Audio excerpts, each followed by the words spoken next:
निर्वाण प्रकरण सर्ग 120। मुक्ति चाहने वाले पुरुष के लिए आरंभ की 3, मुक्त होने वाले के लिए 4 और मुक्त हुए पुरुष के लिए आगे की 3, यों 7 भूमिकाओं का वर्णन।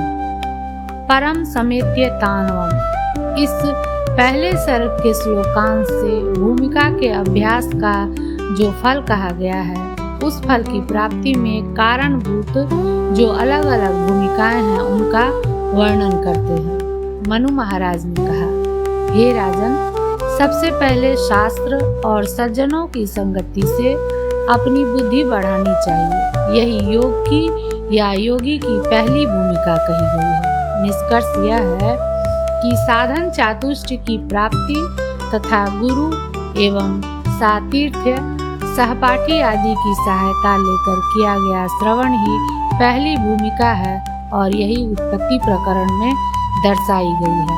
मनन दूसरी भूमिका है। असंग अद्वितीय आत्मा की भावना यानी निधि ध्यासन तीसरी भूमिका है और तत्व साक्षात्कार से अज्ञान आदि निखिल प्रपंच की निवृत्ति करने वाली विलापनी नाम की 4थी भूमिका है। यही 4थी भूमिका अविद्या विलय रूप कही जाती है। समाधि के परिपाक से हुआ विशुद्ध संविद रूप प्रकाशमय जो आनंद है, उस आनंद की स्वरूप भूत 5वीं भूमिका है। इस भूमिका में जीवन मुक्त पुरुष आधे सोए या जागे हुए पुरुष के सदृश रहता है।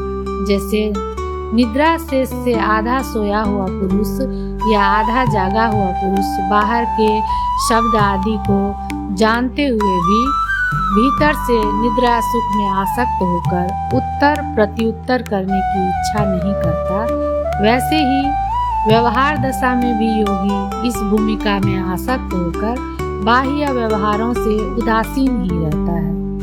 छठी भूमिका स्वसंवेदन रूप होती है, यानी छठी भूमिका का स्वरूप स्वभावतः ही नष्ट न होने वाली ब्रह्माकारानुभव वृत्ति है। इसका आकार एकमात्र आनंद घन है और इसकी स्थिति सुसुप्त पुरुष की सी रहती है।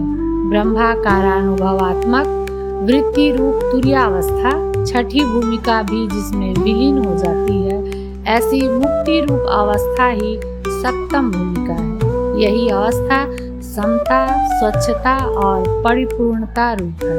इसमें केवल पूर्ण स्वप्रकाश स्वरूप पर ब्रह्म ही अवशिष्ट रह जाता है। सबसे उत्तम मुक्ति रूप जो तुर्यातीत अवस्था है, वह जब विदेह मुक्ति में पर्यवसित हो जाती है, तब जीवित योगियों की विषय नहीं होती। इन 7 में से जो पहले की 3 भूमिकाएं विद्यमान हैं, वे जागृत रूप ही हैं और 4थी जो भूमिका है वह तो स्वप्न ही कही गई है, क्योंकि उसमें जगत स्वप्न के सदृश रहता है।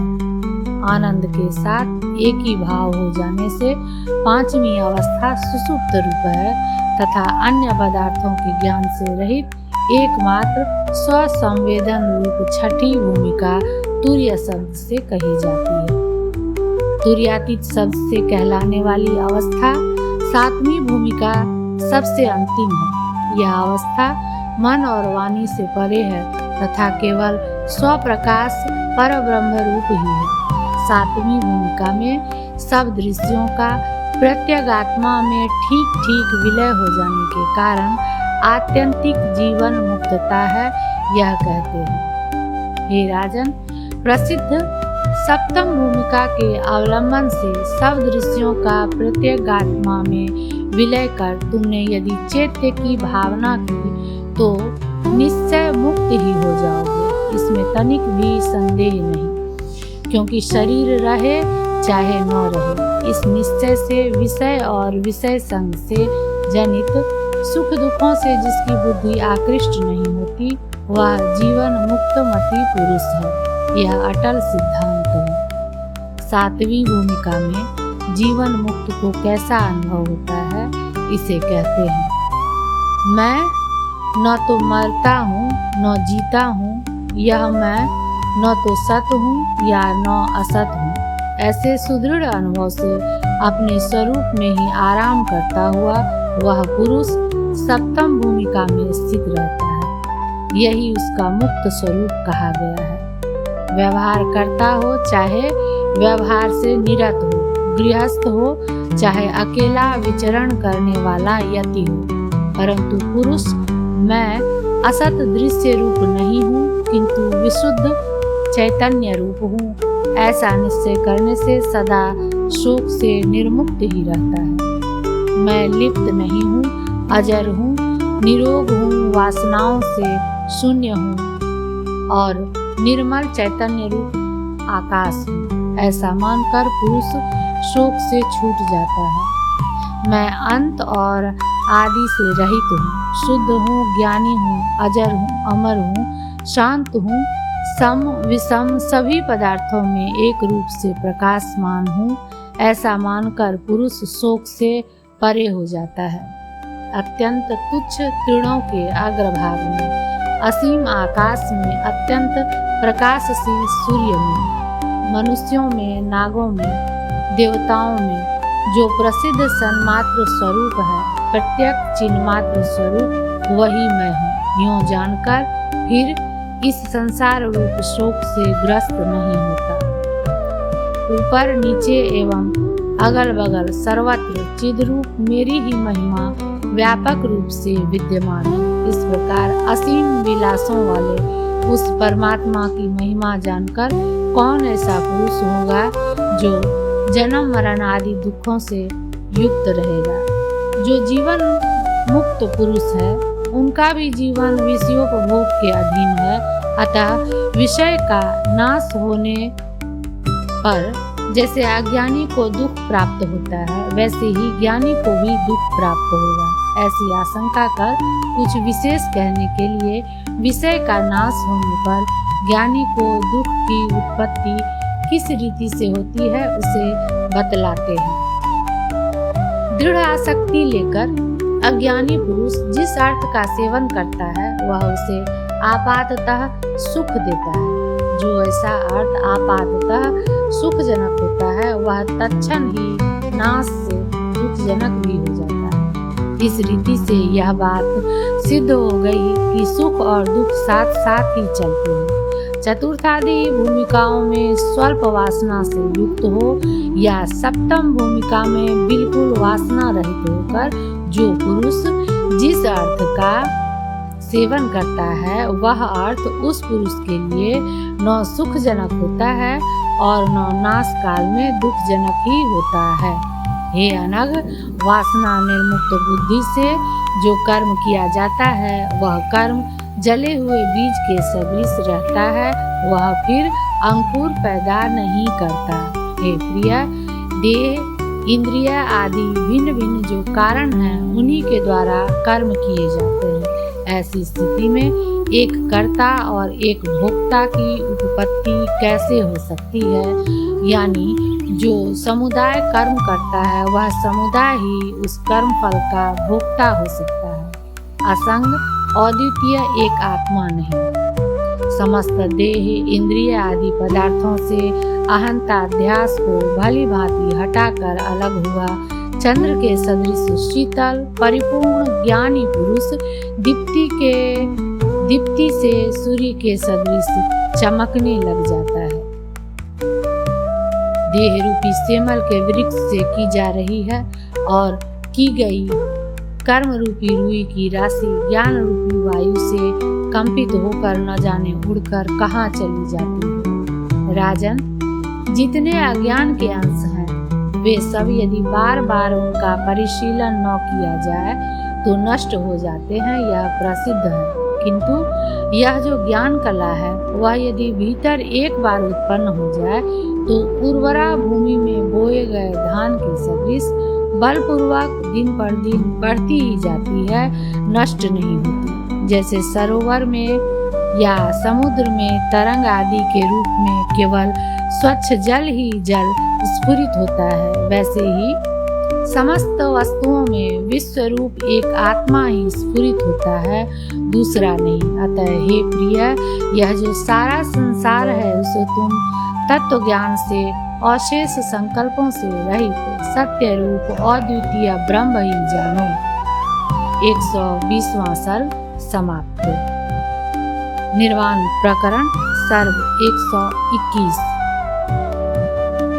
जिस भावना से आकृष्ट होकर जीव संसार में फंस जाता है और जिस भावना से दूर होकर जीव संसार से मुक्त हो जाता है, उन दोनों भावनाओं का मनु महाराज द्वारा उत्तम निरूपण।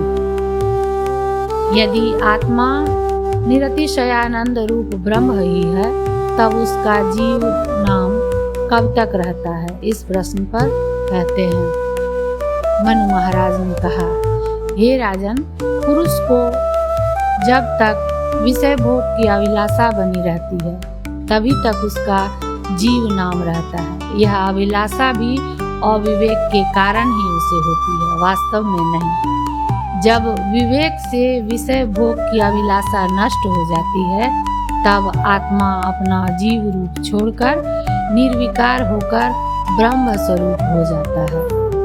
एकमात्र भोग की अभिलाषा ही जीव को स्वर्ग नरक आदि में खींच ले जाती है, अतः उसे छोड़ देना चाहिए, यूं कहते हैं। हे राजन, कर्मवश से ऊपर के लोक से नीचे के लोक में तथा नीचे के लोक से ऊपर के लोक में दीर्घ काल तक आवागमन कर रहे तुम संसार रूपी रहट की भोग चिंता रूपी रज्जु में घड़े के सदृश फंस मत जाओ। चिंता रज्जु का विषयों के साथ बंधन बतलाते हैं।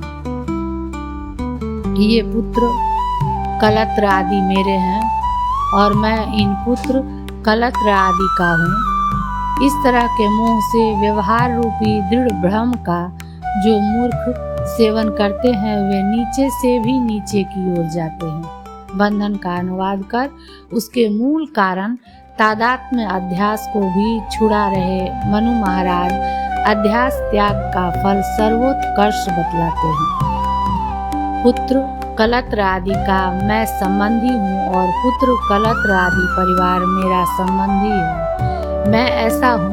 इस तरह का मोह जिन लोगों ने बुद्धि पूर्वक छोड़ दिया है, वे महानुभाव ऊपर से भी ऊपर की ओर जाते हैं। हे नृप, अपने आप ही प्रकाशित हो रहे अपने स्वरूप का शीघ्र ही आश्रय कर बैठ जाओ और समस्त जगत को परिपूर्ण चिदाकाश रूप ही देखो। जिस समय में ही तुम उस प्रकार के पूर्ण तथा अखंडित चैतन्यात्मा का स्वरूप जान जाओगे, उसी समय संसार तर जाओगे और परमेश्वर रूप हो जाओगे। जीवात्मा जगत का तो करता है नहीं, फिर वह परमेश्वर रूप कैसे बन जाएगा? इस शंका पर कहते हैं, ब्रह्मा, इंद्र, विष्णु और वरुण जिस जिस वस्तु का निर्माण करने के लिए उद्यत हैं, उन सब का चिद्रूप मैं ही निर्माण करता हूँ, ऐसी भावना करनी चाहिए। ये जितनी क्रियाएं हैं वे सब असत्य हैं। उनमें तत्ववेत्ता पुरुष अपनी कर्तृत्व की कैसे भावना करेगा? ऐसी यदि किसी को शंका हो तो वह युक्त नहीं है, क्योंकि जितनी कल्पनाएं हैं वे आत्मा की सत्यता से सत्य हैं। इस आशय से कहते हैं, जो दर्शन शास्त्र हैं, चाहे वे वैदिक हों चाहे अवैदिक, उनमें जिस समय जिस मति का प्रतिपादन किया जाता है, हे पुत्र, वह सब सत्य ही है, क्योंकि चिद विलास पर किसी तरह का अंकुश नहीं है। संसार के पार हो जाने से कौन सा लाभ है? इस पर कहते हैं, जो पुरुष ब्रह्म चैतन्य स्वरूप बन जाता है, अतएव जो संसार रूपी मृत्यु से पार हो जा चुका है और जिसका चित्त विलीन हो गया है, ऐसे महापुरुष को जो परमानंद प्राप्त होता है, उसकी उपमा किस आनंद से दी जा सकती है? यानी उसकी उपमा हो ही नहीं सकती। निष्कर्ष यह हाथ लगा कि संसार के पार हो जाने से पुरुष को निरुपम परमानंद की प्राप्ति उत्तम लाभ है। ब्रह्म की सत्यता को लेकर यदि आप जगत को शून्य रूप नहीं मानते, तो द्वैत रूप आपत्ति आ जाएगी। यदि नेति नेति इत्यादि श्रुति के आधार पर जगत को शून्य रूप मानते हैं तो सबको पैदा करने वाले परमेश्वर की रूपता नहीं बन सकती। और यदि जगत चैतन्य का रूप नहीं है तो चैतन्य कभी ज्ञान ही नहीं हो सकेगा, क्योंकि निरूप का कहीं पर भी ज्ञान नहीं होता। यदि जगत को चैतन्य का रूप मान लिया जाए तो चैतन्य स्वीकार हो जाएगा। यदि जगत आत्मरूप न माना जाए। निर्वाण प्रकरण सर्ग 120। मुक्ति चाहने वाले पुरुष के लिए आरंभ की 3, मुक्त होने वाले के लिए 4 और मुक्त हुए पुरुष के लिए आगे की 3, यों 7 भूमिकाओं का वर्णन। परम समेत्य तानवम। इस पहले सर्ग के श्लोकांश से भूमिका के अभ्यास का जो फल कहा गया है, उस फल की प्राप्ति में कारणभूत जो अलग अलग भूमिकाएं हैं उनका वर्णन करते हैं। मनु महाराज ने कहा, हे राजन, सबसे पहले शास्त्र और सज्जनों की संगति से अपनी बुद्धि बढ़ानी चाहिए।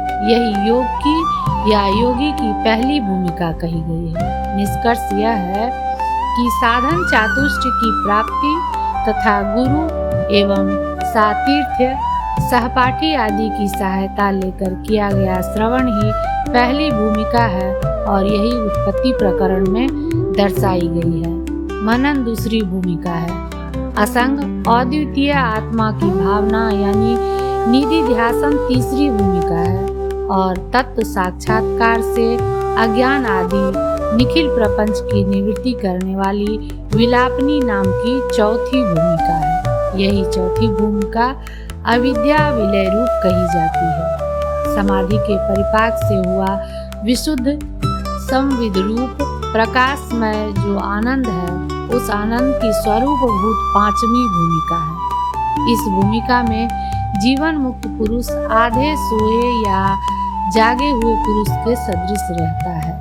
जैसे निद्रा से आधा सोया हुआ पुरुष या आधा जागा हुआ पुरुष बाहर के शब्द आदि को जानते हुए भी भीतर से निद्रा सुख में आसक्त होकर उत्तर प्रत्युत्तर करने की इच्छा नहीं करता, वैसे ही व्यवहार दशा में भी योगी इस भूमिका में आसक्त होकर बाह्य व्यवहारों से उदासीन ही रहता है। 6ठी भूमिका स्वसंवेदन रूप होती है, यानी 6ठी भूमिका का स्वरूप स्वभावतः ही नष्ट न होने वाली ब्रह्माकारानुभव वृत्ति है। इसका आकार एकमात्र आनंद घन है और इसकी स्थिति सुसुप्त पुरुष की सी रहती है। ब्रह्माकारानुभवात्मक वृत्ति रूप तुर्यावस्था 6ठी भूमिका भी जिसमें विलीन हो जाती है, ऐसी मुक्ति रूप अवस्था ही 7म भूमिका है। यही अवस्था समता, स्वच्छता और परिपूर्णता रूप है। इसमें केवल पूर्ण स्वप्रकाश स्वरूप पर ब्रह्म ही अवशिष्ट रह जाता है। सबसे उत्तम मुक्ति रूप जो तुर्यातीत अवस्था है, वह जब विदेह मुक्ति में पर्यवसित हो जाती है तब जीवित योगियों की विषय नहीं होती। इन 7 में से जो पहले की 3 भूमिकाएं विद्यमान हैं, वे जागृत रूप ही हैं और 4थी जो भूमिका है वह तो स्वप्न ही कही गई है, क्योंकि उसमें जगत स्वप्न के सदृश रहता है। आनंद के साथ एक ही भाव हो जाने से 5वीं अवस्था सुसुप्त रूप है तथा अन्य पदार्थों के ज्ञान से रहित एकमात्र स्वसंवेदन रूप 6ठी भूमिका तुर्य शब्द से कही जाती है। तुर्यातीत शब्द से कहलाने वाली अवस्था 7वीं भूमिका सबसे अंतिम है। यह अवस्था मन और वाणी से परे है तथा केवल स्वप्रकाश पर ब्रह्म रूप ही है। 7वीं भूमिका में सब दृश्यों का प्रत्यगात्मा में ठीक ठीक विलय हो जाने के कारण आत्यंतिक जीवन मुक्तता है, यह कहते हैं।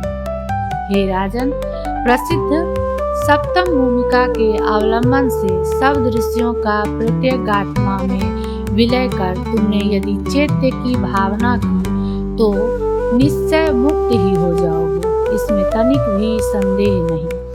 क्योंकि शरीर रहे चाहे न रहे, इस निश्चय से विषय और विषय संग से जनित सुख दुखों से जिसकी बुद्धि आकृष्ट नहीं होती, वह जीवन मुक्त मति पुरुष है। यह अटल सिद्धांत है। 7वीं भूमिका में जीवन मुक्त को कैसा अनुभव होता है, इसे कहते हैं, मैं न तो मरता हूँ न जीता हूँ, यह मैं न तो सत हूँ या न असत हूँ। ऐसे सुदृढ़ अनुभव से अपने स्वरूप में ही आराम करता हुआ वह पुरुष 7वीं भूमिका में स्थित रहता है। यही उसका मुक्त स्वरूप कहा गया है।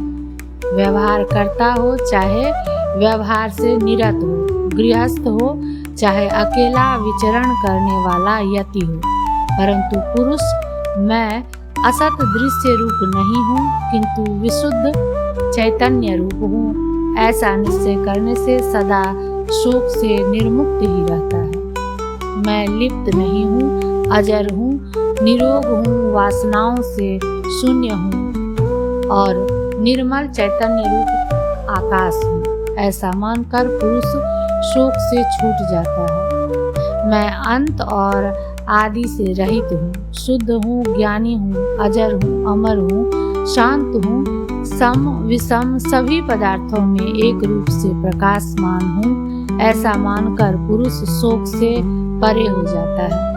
अत्यंत तुच्छ तृणों के अग्रभाग में, असीम आकाश में, अत्यंत प्रकाशशील सूर्य में, मनुष्यों में, नागों में, देवताओं में जो प्रसिद्ध सन्मात्र स्वरूप है, प्रत्येक चिन्मात्र स्वरूप वही मैं हूँ, यूँ जानकर फिर इस संसार रूप शोक से ग्रस्त नहीं होता।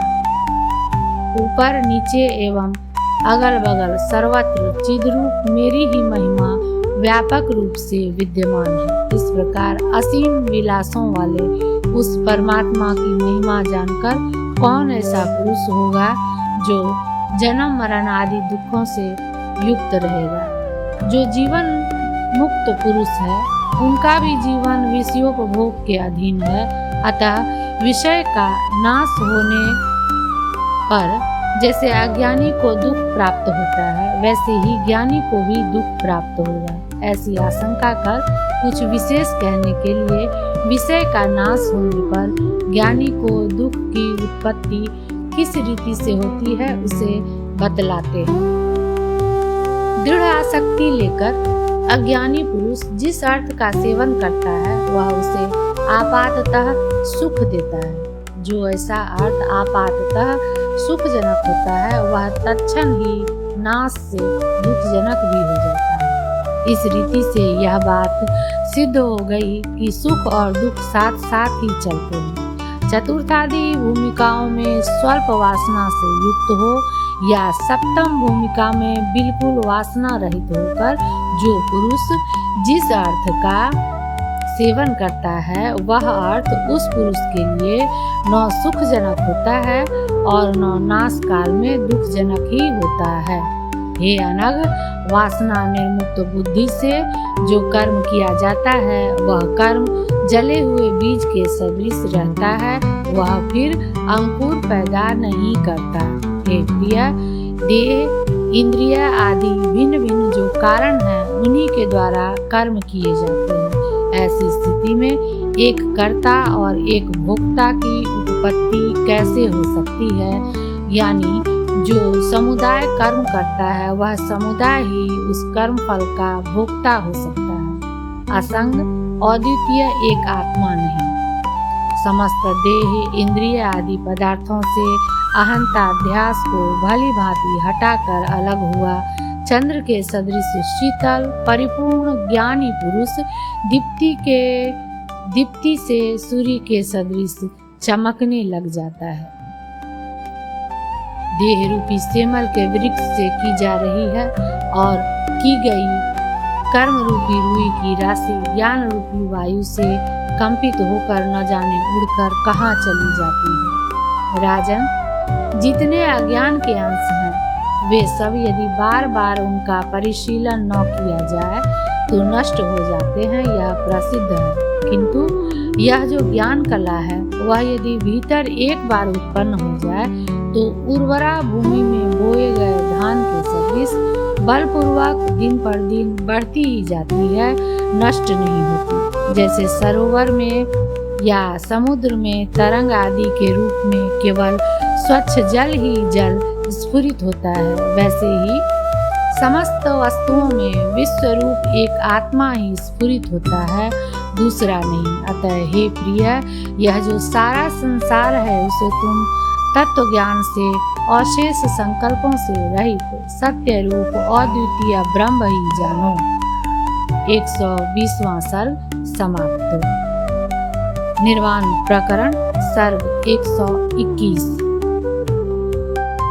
जिस भावना से आकृष्ट होकर जीव संसार में फंस जाता है और जिस भावना से दूर होकर जीव संसार से मुक्त हो जाता है, उन दोनों भावनाओं का मनु महाराज द्वारा उत्तम निरूपण। यदि आत्मा निरतिशयानंद रूप ब्रह्म ही है, तब उसका जीव नाम कब तक रहता है? इस प्रश्न पर कहते हैं, मनु महाराज ने कहा, हे राजन, पुरुष को जब तक विषय भोग की अभिलाषा बनी रहती है तभी तक उसका जीव नाम रहता है। यह अभिलाषा भी अविवेक के कारण ही उसे होती है, वास्तव में नहीं। जब विवेक से विषय भोग की अभिलाषा नष्ट हो जाती है तब आत्मा अपना जीव रूप छोड़कर निर्विकार होकर ब्रह्म स्वरूप हो जाता है। एकमात्र भोग की अभिलाषा ही जीव को स्वर्ग नरक आदि में खींच ले जाती है, अतः उसे छोड़ देना चाहिए। यूं कहते हैं, हे राजन, कर्मवश से ऊपर के लोक से नीचे के लोक में तथा नीचे के लोक से ऊपर के लोक में दीर्घ काल तक आवागमन कर रहे तुम संसार रूपी रहट की भोग चिंता रूपी रज्जू में घड़े के सदृश फंस मत जाओ। चिंता रज्जू का विषयों के साथ बंधन बतलाते हैं। ये पुत्र कलत्र आदि मेरे हैं और मैं इन पुत्र कलत्र आदि का हूँ। इस तरह के मोह से व्यवहार रूपी दृढ़ भ्रम का जो मूर्ख सेवन करते हैं वे नीचे से भी नीचे की ओर जाते हैं। बंधन का अनुवाद कर उसके मूल कारण तादात्म्य अध्यास को भी छुड़ा रहे मनु महाराज अध्यास त्याग का फल सर्वोत्कर्ष बतलाते हैं। पुत्र कलत्र आदि का मैं संबंधी हूँ और पुत्र कलत्र आदि परिवार मेरा संबंधी है। मैं ऐसा हूँ। इस तरह का मोह जिन लोगों ने बुद्धि पूर्वक छोड़ दिया है वे महानुभाव ऊपर से भी ऊपर की ओर जाते हैं। हे नृप, अपने आप ही प्रकाशित हो रहे अपने स्वरूप का शीघ्र ही आश्रय कर बैठ जाओ और समस्त जगत को परिपूर्ण चिदाकाश रूप ही देखो। जिस समय में ही तुम उस प्रकार के पूर्ण तथा अखंडित चैतन्यात्मा का स्वरूप जान जाओगे, उसी समय संसार तर जाओगे और परमेश्वर रूप हो जाओगे। जीवात्मा जगत का तो करता है नहीं, फिर वह परमेश्वर रूप कैसे बन जाएगा?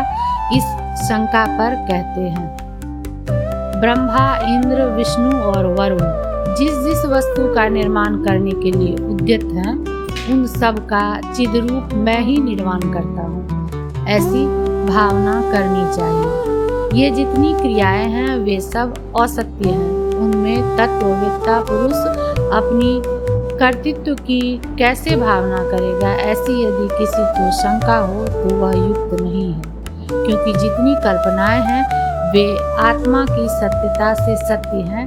इस आशय से कहते हैं, जो दर्शन शास्त्र हैं, चाहे वे वैदिक हों चाहे अवैदिक, उनमें जिस समय जिस मति का प्रतिपादन किया जाता है, हे पुत्र, वह सब सत्य ही है, क्योंकि चिद विलास पर किसी तरह का अंकुश नहीं है।